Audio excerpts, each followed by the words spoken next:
Test 2. This is the IELTS listening test. You will hear a number of different recordings and you will have to answer questions on what you hear. There will be time for you to read the instructions and questions and you will have a chance to check your work. All the recordings will be played once only. The test is in 4 parts. At the end of the test, you will be given 10 minutes to transfer your answers to the answer sheet. Now turn to Part 1.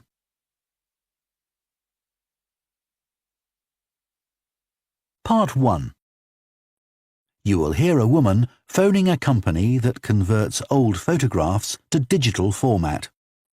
First, you have some time to look at questions 1 to 3.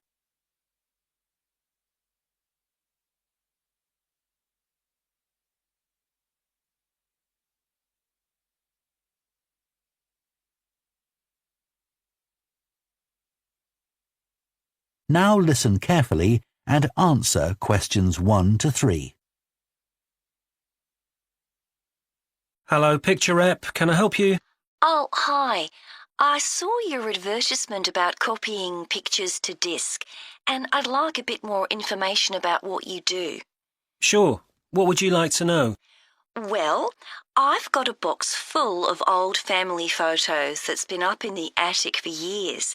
Some of them must be 50 or 60 years old, and I'd like to get them converted to digital format. Sure, we can do that for you. Right. And what about size? The photos are all sorts of sizes. Are there any restrictions? Well, the maximum size of photo we can do with our normal service is 30 centimetres, and each picture must be at least 4 centimetres. That's the minimum we can cope with. Well, that should be fine. And some of them are in a frame. Should I take them out before I send them? Yes, please. We can't copy them otherwise. And also the photos must all be separate. They mustn't be stuck into an album. OK, that's not a problem.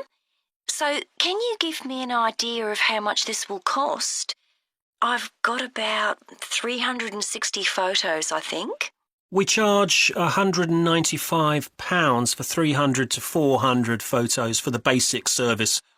OK, and does that include the disc? Yes, 1 disc, but you can get extra ones for £5 each. That's good. So do I need to pay when I send you the photos? No, we won't need anything until we've actually copied the pictures. Then we'll let you know how much it is, and once we've received the payments, we'll send the parcel off to you. Right. Before you hear the rest of the conversation, you have some time to look at questions 4 to 10.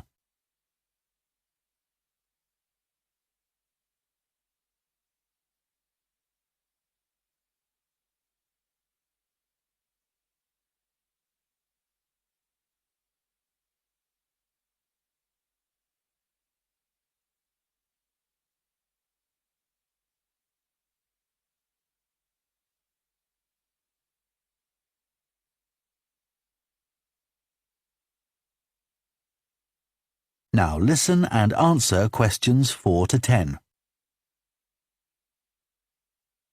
Is there anything else you'd like to ask about our services? Yes, I've roughly sorted out the photos into groups, according to what they're about. So can you keep them in those groups when you copy them? Sure, we'll save each group in a different folder on the disk, and if you like, you can suggest a name for each folder. So I could have one called Grandparents, for instance. Exactly. And do you do anything besides scan the photos? Like, can you make any improvements? Yes, in the standard service, each photo is checked, and we can sometimes touch up the colour a bit or improve the contrast. That can make a big difference. OK, and some of the photos are actually quite fragile. They won't get damaged in the process, will they? No, if any look particularly fragile, we'd do them by hand. We do realise how precious these old photos can be. Sure. And another thing is we can make changes to a photo if you want. So if you want to remove an object from a photo or maybe alter the background, we can do that. Really? I might be interested in that. I'll have a look through the photos and see. Oh, and talking of fixing photos, I've got a few that aren't properly in focus. Can you do anything to make that better? No, I'm afraid that's one thing we can't do. Okay. Any other information I can give you? How long will it all take? We aim to get the copying done in 10 days. Fine. Right, well, I'll get the photos packed up in a box and post them off to you. Right. If you've got a strong cardboard box, that's best. We've found that plastic ones sometimes break in the post. Okay. Right, thanks for your help. Bye. Bye. That is the end of Part 1. Part 2. You will hear a head teacher talking to parents of pupils about changes at the school. First, you have some time to look at questions 11 to 15.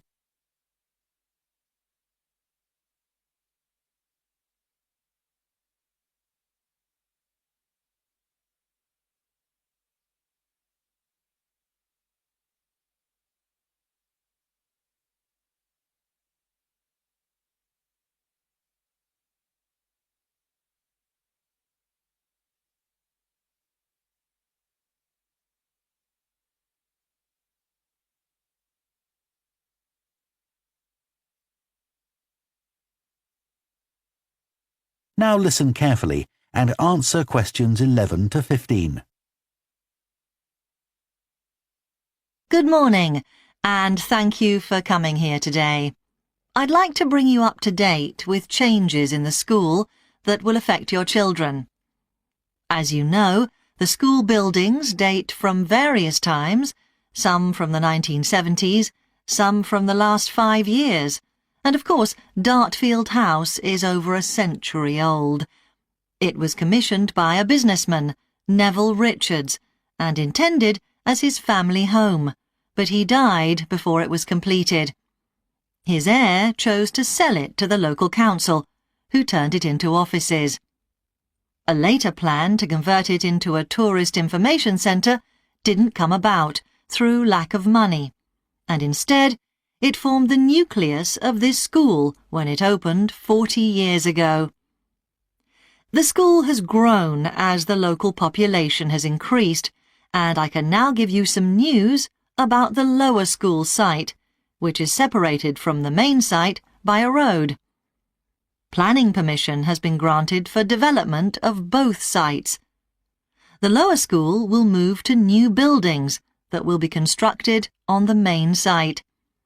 Developers will construct houses on the existing lower school site.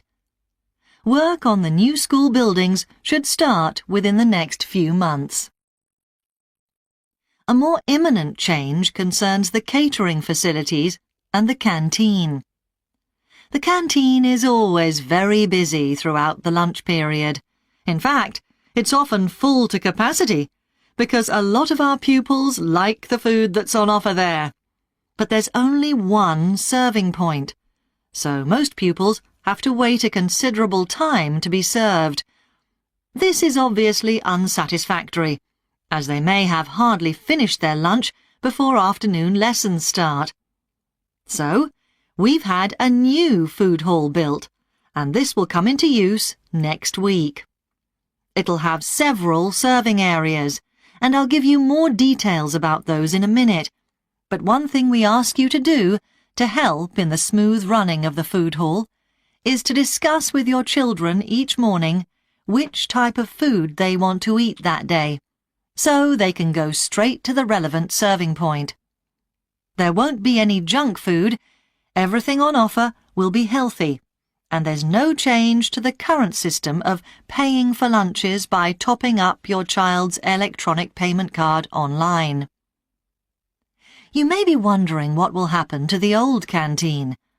We'll still have tables and chairs in there, and pupils can eat food from the food hall or lunch they've brought from home. Eventually, we may use part of the canteen for storage, but first, we'll see how many pupils go in there at lunchtime.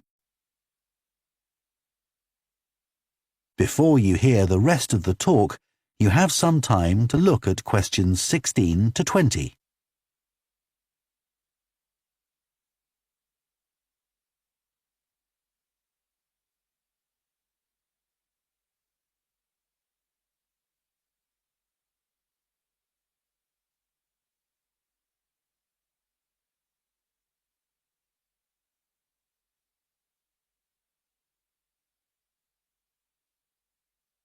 Now listen and answer questions 16 to 20.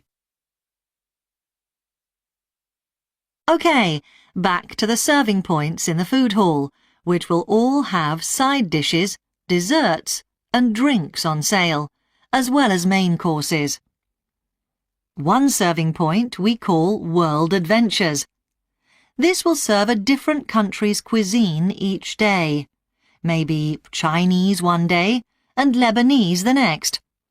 The menus will be planned for a week at a time, so pupils will know what's going to be available the whole of that week.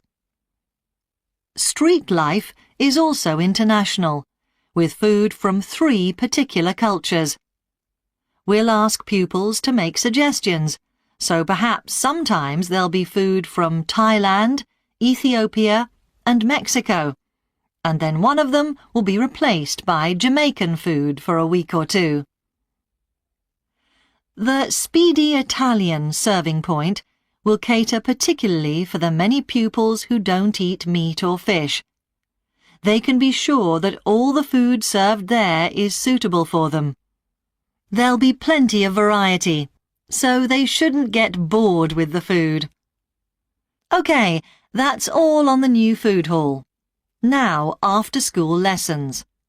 These are very popular with pupils, particularly swimming. In fact, there's a waiting list for lessons. Cycling is another favourite, and I'm delighted that dozens of pupils make use of the chance to learn to ride in off-road conditions. It means that more and more cycle to and from school every day. As you know, we have a well-equipped performance centre, and we're going to start drama classes in there too. Pupils will be able to join in just for fun, or work up to taking part in a play. We hope to put on at least one a year. We already teach a number of pupils to use the sound and lighting systems in the centre, and a former pupil has given a magnificent grand piano to the school, so a few pupils will be able to learn at the school instead of going to the local college, as many of them do at the moment. That is the end of Part 2. Part 3. You will hear 2 psychology students, called Luke and Susie, discussing their assignment on sleep and dreams. First, you have some time to look at questions 21 to 24.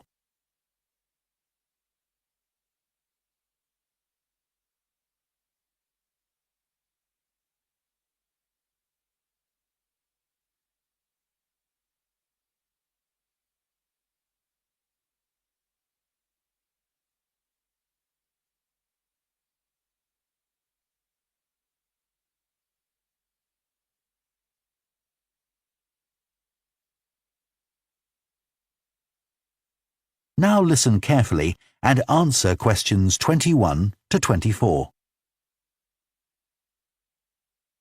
So, Luke, for our next psychology assignment, we have to do something on sleep and dreams. Right. I've just read an article suggesting why we tend to forget most of our dreams soon after we wake up. I mean, most of my dreams aren't that interesting anyway. But what it said was that if we remembered everything, we might get mixed up about what actually happened and what we dreamed. So it's a sort of protection. I hadn't heard that idea before.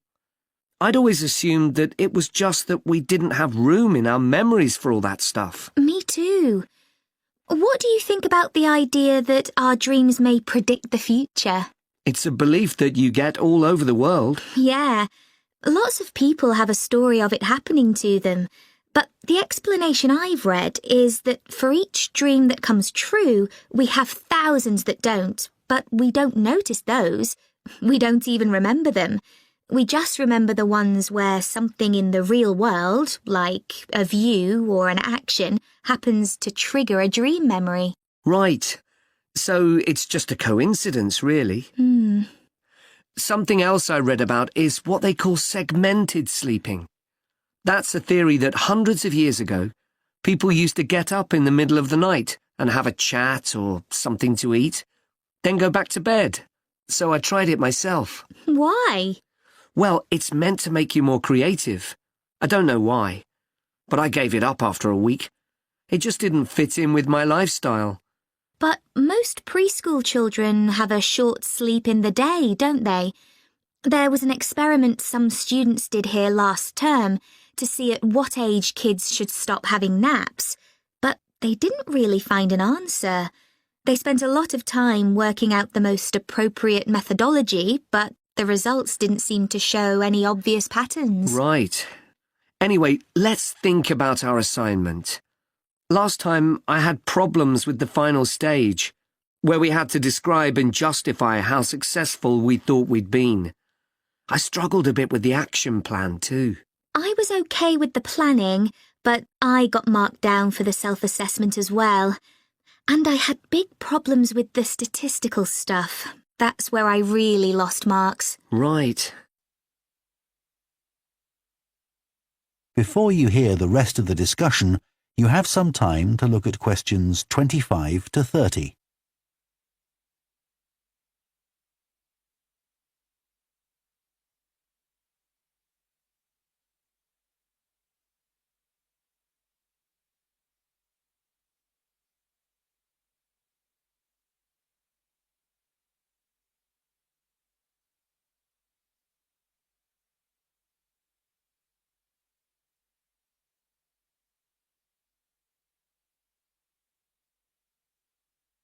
Now listen and answer questions 25 to 30.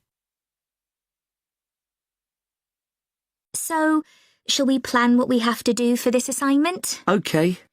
First, we have to decide on our research question. So, how about, is there a relationship between hours of sleep and number of dreams? Okay. Then we need to think about who we'll do the study on. About 12 people? Right. And shall we use other psychology students? Let's use people from a different department. What about history? Yes, they might have interesting dreams. Or literature students. I don't really know any. OK, forget that idea. Then we have to think about our methodology. So we could use observation, but that doesn't seem appropriate. No. It needs to be self-reporting, I think. And we could ask them to answer questions online. But in this case, paper might be better, as they'll be doing it straight after they wake up. In fact, while they're still half asleep. Right. And we'll have to check the ethical guidelines for this sort of research. Because our experiment involves humans, so there are special regulations. Yes. I had a look at those for another assignment I did. There's a whole section on risk assessment, and another section on making sure they aren't put under any unnecessary stress. Let's hope they don't have any bad dreams. Yeah. Then, when we've collected all our data, we have to analyse it and calculate the correlation between our two variables. That's time sleeping and number of dreams. And then present our results visually in a graph. Right, and the final thing is to think about our research and evaluate it. So that seems quite straightforward. Yeah. So now let's get started. That is the end of Part 3. Part 4. You will hear a sports science student giving a presentation on the health benefits of dance. First, you have some time to look at questions 31 to 40.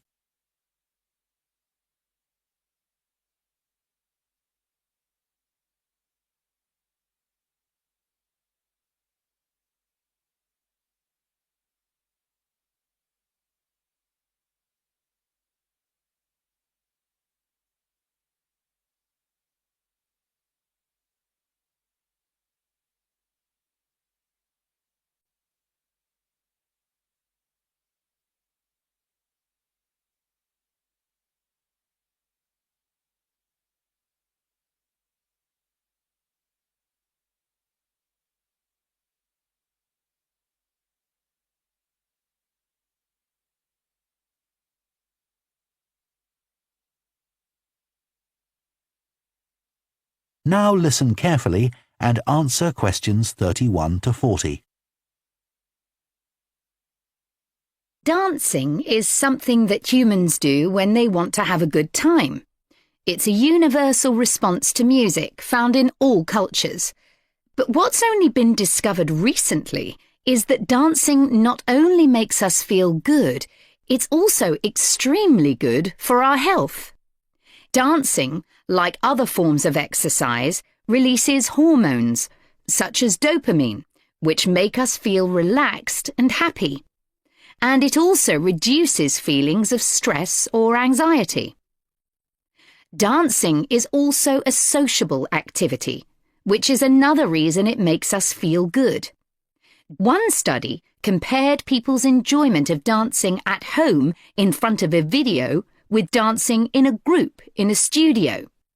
The people dancing in a group reported feeling happier, whereas those dancing alone did not. In another experiment, university researchers at York and Sheffield took a group of students and sent each of them into a lab where music was played for 5 minutes. Each had to choose from 3 options: to sit and listen quietly to the music, to cycle on an exercise bike while they listened, or to get up and dance. All were given cognitive tasks to perform before and after. The result showed that those who chose to dance showed much more creativity when doing problem-solving tasks. Dr. Lovett at the University of Hertfordshire believes dance could be a very useful way to help people suffering from mental health problems. He thinks dance should be prescribed as therapy to help people overcome issues such as depression.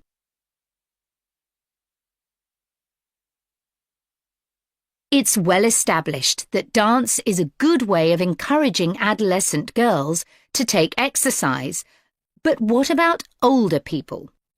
Studies have shown that there are enormous benefits for people in their 60s and beyond. One of the great things about dance is that there are no barriers to participation. Anyone can have a go, even those whose standard of fitness is quite low. Dance can be especially beneficial for older adults who can't run or do more intense workouts, or for those who don't want to. One 2015 study found that even a gentle dance workout helps to promote a healthy heart. And there's plenty of evidence which suggests that dancing lowers the risk of falls, which could result in a broken hip, for example, by helping people to improve their balance. There are some less obvious benefits of dance for older people too. One thing I hadn't realised before researching this topic was that dance isn't just a physical challenge. It also requires a lot of concentration, because you need to remember different steps and routines. For older people, this kind of activity is especially important because it forces their brain to process things more quickly and to retain more information.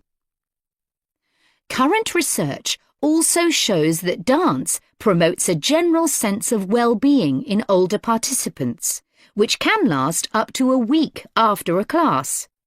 Participants report feeling less tired and having greater motivation to be more active and do daily activities such as gardening or walking to the shops or a park.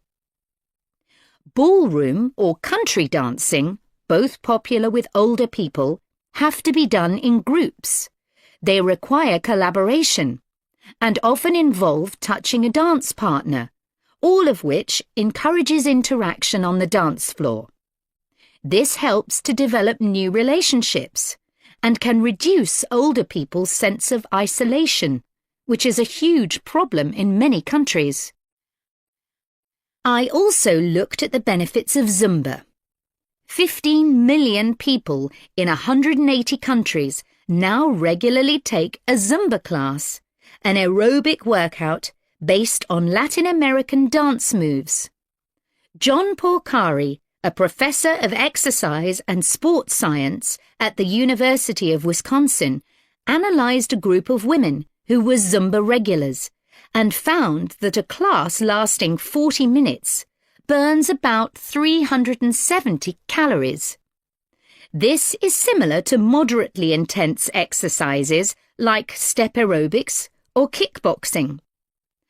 A study in the American Journal of Health Behavior showed that when women with obesity did Zumba 3 times a week for 16 weeks, they lost an average of 1.2 kilos and lowered their percentage of body fat by 1%. More importantly, the women enjoyed the class so much that they made it a habit and continued to attend classes at least once a week. Very unusual for an aerobic exercise program.